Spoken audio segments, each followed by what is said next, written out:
उज्ज्वल Shaikh Madhukar officer श्वेत आझाद पाटील, उपमुख्यमंत्री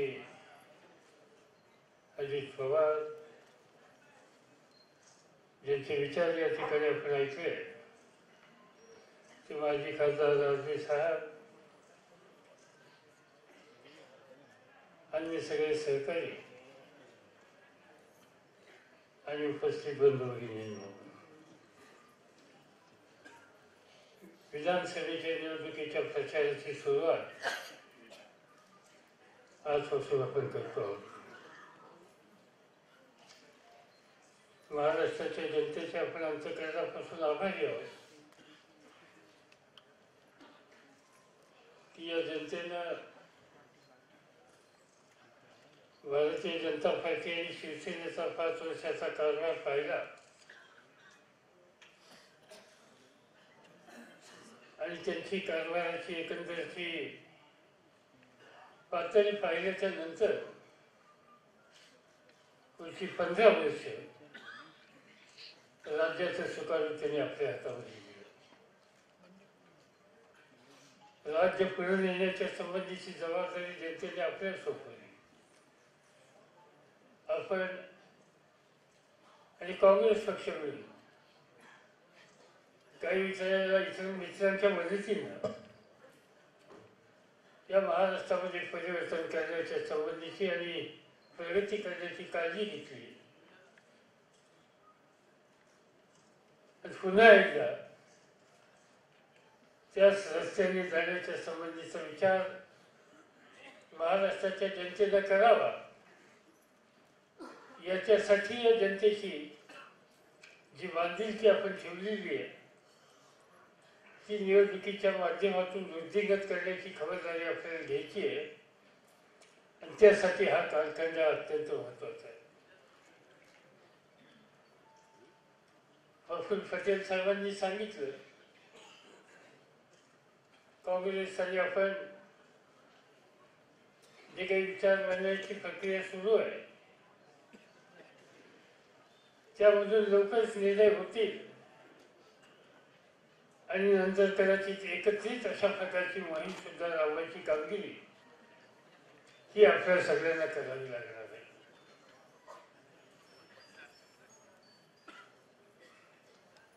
ही निवडणूक आणि निवडणुकीकडे बघण्याचा दृष्टिकोन आपल्या पक्षाचा,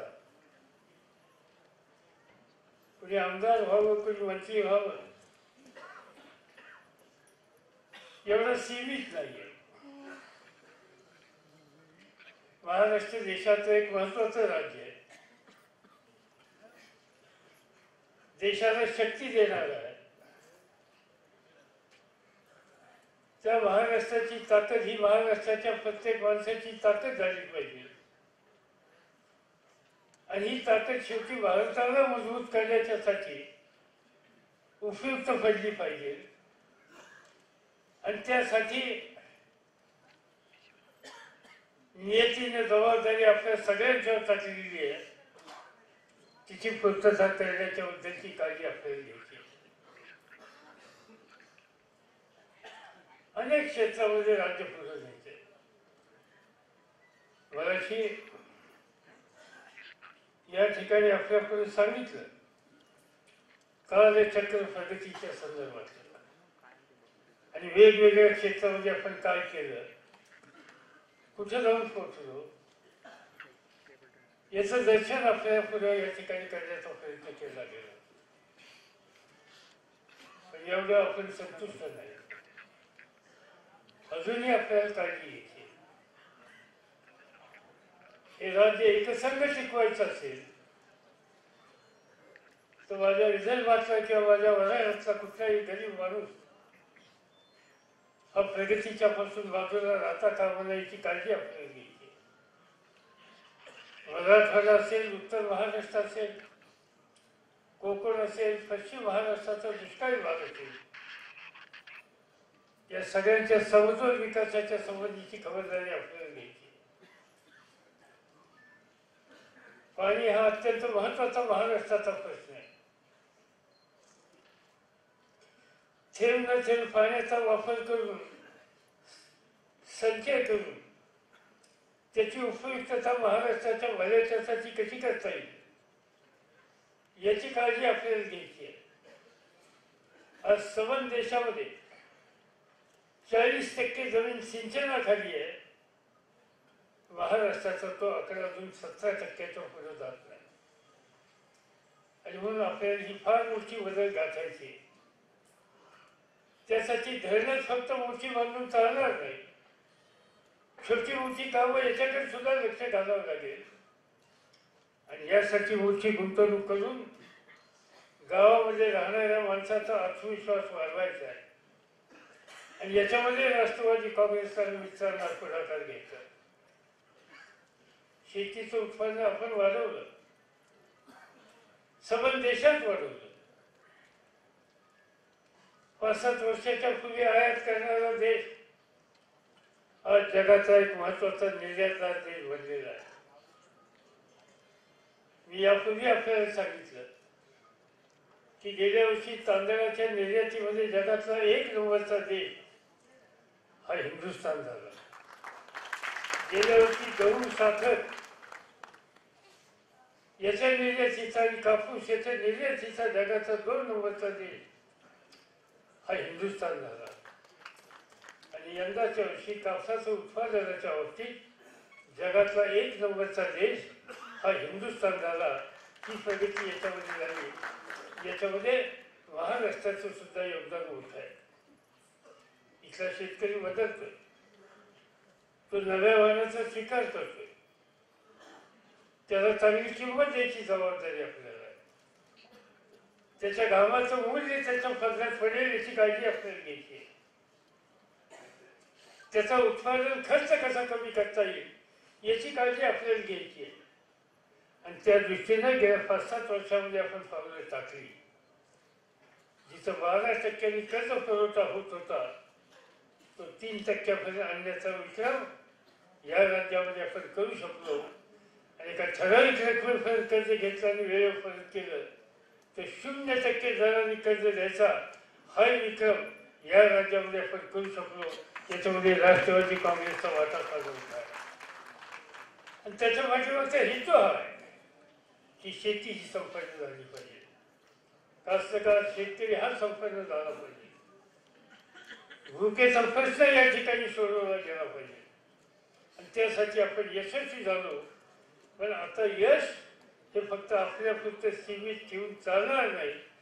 जगाच्या बाजारपेठेमध्ये सुद्धा या क्षेत्रामध्ये महाराष्ट्र उतरतोय हे चित्र आपल्याला दिसावं लागेल.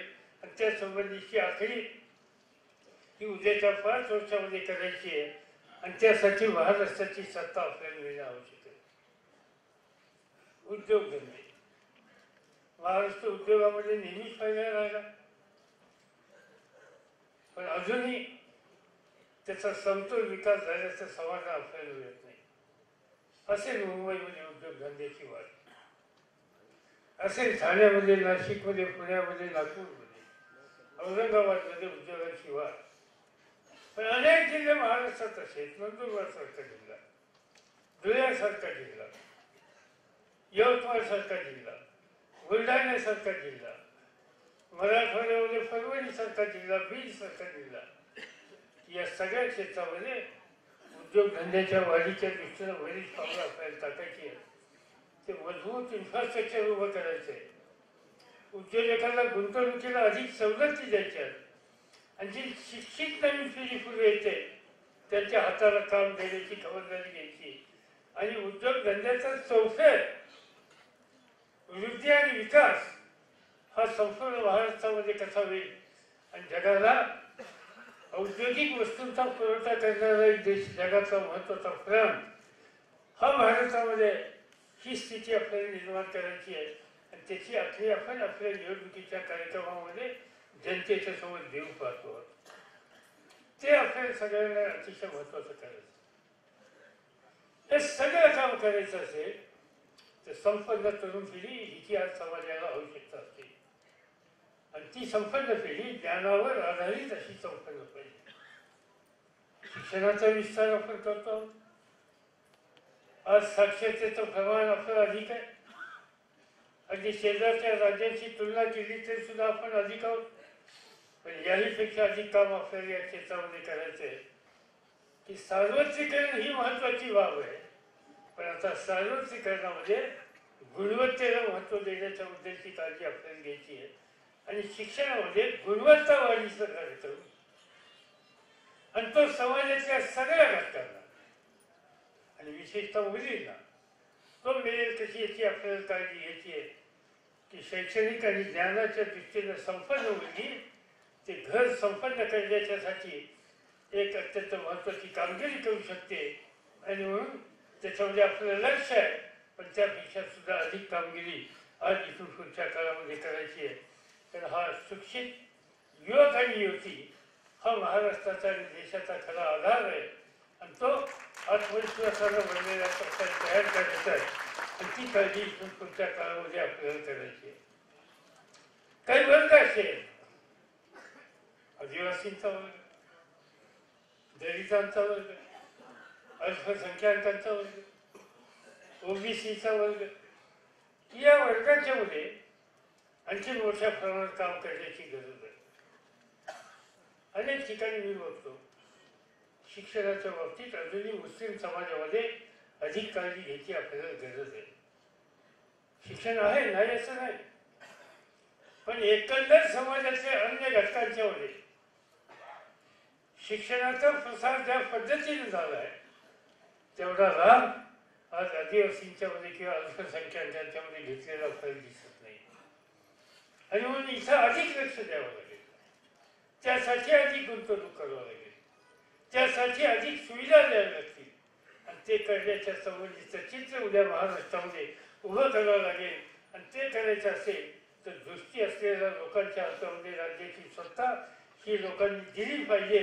आणि त्याच्यासाठी राष्ट्रवादी काँग्रेस पक्ष अत्यंत महत्वाची कामगिरी करू शकतो याबद्दल माझ्या मनामध्ये काही शंका नाही. आपण नेहमीच महिलांच्या धोरणाच्या बाबतीत जागरूक राहिलो. देशाचं पहिलं महिलांचं धोरण हे महाराष्ट्रामध्ये आपण केलं. त्याची अंमलबजावणी आपण केली. देशामध्ये पहिल्यांदा स्थानिक स्वराज्य संस्थेमध्ये 50% जागा देण्याच्या संबंधीचा निर्णय हा महाराष्ट्राने घेतला. आणि आत्मविश्वासानं उभं राहिलेली स्त्री आज आपण गावागावामध्ये पाहतो. वडिलांच्या प्रॉपर्टीमध्ये महिलांना समान वाटा देण्याच्या संबंधीचं धोरण हे महाराष्ट्रामध्ये आपण स्वीकारलं. देशामध्ये आझाद पाटील या ठिकाणी आहेत की महिलांचं पोलिसांचं प्रमाण हे सगळ्यात जास्त महाराष्ट्रामध्ये आहे. आणि ही संधी आपण महाराष्ट्रामध्ये करण्यात दिली. अगदी 20 खात्यासारखं खातं की या 20 खात्यामध्ये कधी महिलांचा मुलींचा संबंध नव्हता. पण लाईन वुमन हे एक नवीन पद तयार केलं आणि आज 2500 मुलींची भरती करून हे क्षेत्र मुलींच्यासाठी खुली करण्याच्या मुद्द्याचं काम आज महाराष्ट्रामध्ये आपण करू शकलो. आणि याच्यामध्ये आपण एक नवीन दिशा संपूर्ण देशाला दाखवली. आणि त्याचा हेतू हा आहे की समाजातल्या 50% लोकसंख्येला कर्तृत्व असताना त्या कर्तृत्वाला प्रोत्साहित करण्याच्या संबंधीची नीती ही अत्यंत महत्त्वाची आहे. आणि ती घेण्याच्याबद्दल त्याची अंमलबजावणी करण्याच्या बाबतीत राष्ट्रवादी काँग्रेस पक्ष हा आघाडीवर लागलेला आहे. त्याच्यामध्ये आणखीन आपल्याला काम करायचं आहे आणि ते येत्या 5 वर्षामध्ये करायचं आहे.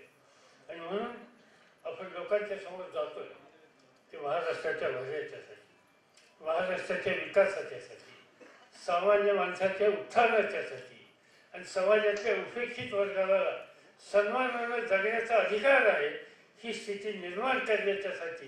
आणि त्यासाठी आपण मत वागतोय. केवळ कोणतरी आमदार करा, कोणाला तरी मंत्री करा एवढा सीमित भाग नाही. उद्याचा प्रगत महाराष्ट्र आणि प्रगत महाराष्ट्राच्या माध्यमातून प्रगत भारत हा निर्माण करण्याच्या कामामध्ये आज महाराष्ट्राला एक मोठं योगदान द्यायचं आहे. आणि ती योगदानाची संधी उद्याच्या निवडणुकीच्या माध्यमातून आपल्याला मिळावी ही त्याच्या पाठीमागची अपेक्षा. देशातलं वातावरण वेगळं आहे.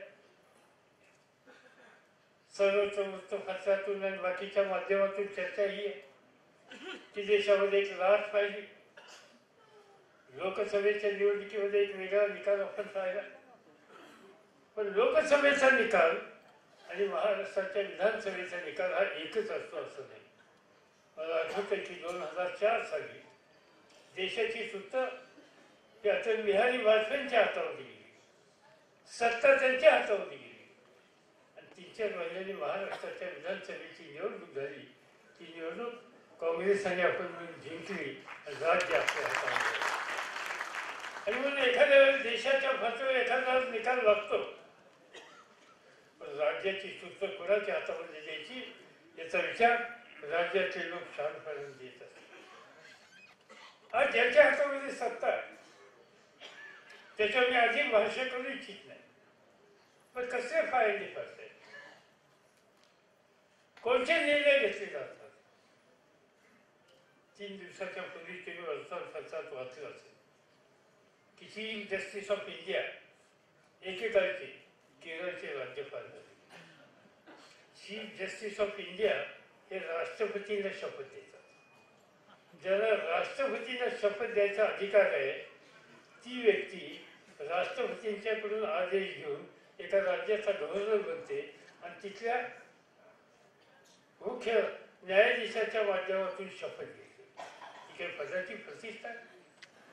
काय सांगितलं तरी त्याला प्रश्न विचारला की तुम्ही हे पद कसं काय घेतलं. त्यांनी सांगितलं की हे पद मी घेतलं नसतं तर मला घरी जाऊन शेती करावं लागली असते. काही शेती करणं काही गुन्हा आहे? शेती करणं म्हणजे काही वाईट व्यवसाय आहे, पण मला शेती करावं लागली असते. त्यामुळे त्या पदाची प्रतिष्ठा नाही लागली तरी सुद्धा त्या ठिकाणी मी गेलो पाहिजे ही भावना त्यांच्या मनामध्ये आहे. मला माहिती नाही खरं खोटं काय, पण वर्तमानपत्रामध्ये वाचण्यात आलं की भारतीय जनता पार्टीच्या अध्यक्षाच्या संबंधी काही निकाल त्यांनी दिला, त्याची परतफेड करण्याच्या संबंधीचा विचार या ठिकाणी झाला असेल असा आरोप काही लोकांनी केला. त्याच्यात सत्य मला माहिती. पण गंमत अशी आहे की ज्यांना लाल धाराचे महाराष्ट्रामध्ये येतात आणि महाराष्ट्रामध्ये जाऊन त्याचा आकडे या ठिकाणी सांगितले की इतका भ्रष्टाचार महाराष्ट्रामध्ये झाला, या संबंधीचं वक्तव्य त्यांनी इथे येऊन केलं. त्यांनी सांगितलं की महाराष्ट्र राज्यामध्ये स्कॅम स्कॅम स्कॅम. त्यांनी दुसरं काही दिसत नाही. मला माहिती नाही उद्देशात कोणी असंही म्हणू शकेल की हे घरचे एका राष्ट्रीय पक्षाचे अध्यक्ष आहेत, यांचं वैशिष्ट्य काय. तर त्यांची डायरी जर तपासली ते किती खटले कोणत्या कोर्टामध्ये कुणाच्या पुढं या संबंधीची कदाचित संधी त्या ठिकाणी बघायला. आणि म्हणून त्यांना स्कॅम स्कॅम म्हणायचा अधिकार आहे का. ज्यांच्या संदर्भी काही अशा प्रकारच्या आरोप झाले गेले, ते न्यायालयात गेले गेले, अशांनी तरी समाजाच्या समोर बोलताना काही मर्यादा पाळल्या पाहिजे. पण मर्यादा पाळणारे भाजपवाले कसे, आणि त्यामुळे त्यांच्याकडून हे काही काळ काम केलं जाणार नाही. आज ते सांगतात, त्यांनी सांगितलं की महाराष्ट्रातल्या सगळ्या थरातल्या लोकांनी आमच्या पक्षामध्ये यावं. विशाल अंतकरणाचा आमचा पक्ष आहे, चांगली गोष्ट आहे. काही लोक आमच्यातले त्या ठिकाणी गेले, त्याची काही फारशी चर्चा करायला नको इथं पुढं, त्याची नावही कधी घ्यायला नको. पण बऱ्याच जणांना उत्सुक आहे की जे आमच्यातले गेले, जे भारतीय जनता पार्टी RSS या सगळ्यांच्या संबंधी अगदी मुक्त कंठाने सातत्यानं आपल्याकडे बोलत होते, एकदा त्यांचा फोटो आम्हाला वर्तमानपत्रात कधी बघायला मिळेल. दसरा संमेलनामध्ये हाफ पॅन्ट घालून हातामध्ये काठी घेऊन त्या ठिकाणी जाणारा त्याची आम्ही सत्ता हवी असेल, सत्ता हवी असेल, पद हवं असेल, त्याच्यासाठी कुठपर्यंत जायचं यालाही काही मर्यादा असल्या पाहिजे. धोरणात्मक एखाद्या गोष्टीच्या संबंधीची भूमिका असू शकते, पण सत्तेच्यासाठी इतकी टोकाची भूमिका संधी साधूपणाची हा घेण्याचा कोणी विचार करत असेल तर माझी खात्री आहे की महाराष्ट्रातली जनता या सगळ्या घटकांच्या बद्दलचा योग्य विचार योग्य रीतीने योग्य वेळेला केल्याशिवाय राहणार नाही. माझी कार्यकर्ता म्हणून आपल्या सगळ्यांना आव्हान आहे, त्यांचं नाव सुद्धा कुठल्या भाषेमध्ये करून घेऊ नका, तेवढं महत्त्वही तुम्ही त्यांना देऊ नका, त्याची चर्चाही करू नका. जे गेले आपण सुखी झालो. काय प्रवृत्ती होती ही या निमित्ताने कळली आणि त्यामुळे गेले जे जिथे गेले त्या ठिकाणी चुकानं त्यांनी नांदावं यापेक्षा आमची त्यांच्याकडची काही अपेक्षा नाही आहे. एवढंच या ठिकाणी मला आपल्याला सांगायचं. आपण आज या ठिकाणी ह्या प्रचाराचा नारळ या ठिकाणी फोडला. माझ्या समजुतीनं आपल्या अध्यक्षांनी दुसरी महत्वाची पहिली जाहीर सभा ही कन्व्हेन्स नगरीमध्ये कोल्हापूरमध्ये ठेवली ना, 14 तारखेला कोल्हापूरला ठेवलेली आहे. आणि त्यानंतर आपण सगळ्या मतदारसंघामध्ये आपापल्या भागामध्ये ही आपली भूमिका मांडणार आहोत. माझी आपल्या सगळ्यांना विनंती आहे की महाराष्ट्र मजबूत करायचा आहे, देशाला पुढे न्यायचं आहे आणि त्याच्यामध्ये महाराष्ट्राचं काही वेगळं योगदान आहे. हा इतिहास आपल्याला घडवायचा आहे आणि हा घडवायचा असेल तर आपल्याचे सगळे घटक येत्या महिन्यात 1.5 महिन्यामध्ये प्रयत्नाची पराकाष्ठा करून आपणाचे मतभेद सोडून सगळ्यांना बरोबर घेऊन आत्मविश्वासानं या निवडणुकीच्या मोहिमेला लागतील आणि पुन्हा एकदा 4थ्या वेळेला महाराष्ट्राची सत्ता आपल्या हातामध्ये घेतील, त्यासाठी काळजी घेतील अशा प्रकारची अपेक्षा या ठिकाणी व्यक्त करतो आणि माझे 2 शब्द सांगतो. 1-2 मिनिटं सगळ्यांनी शांतपणे थांबायचे.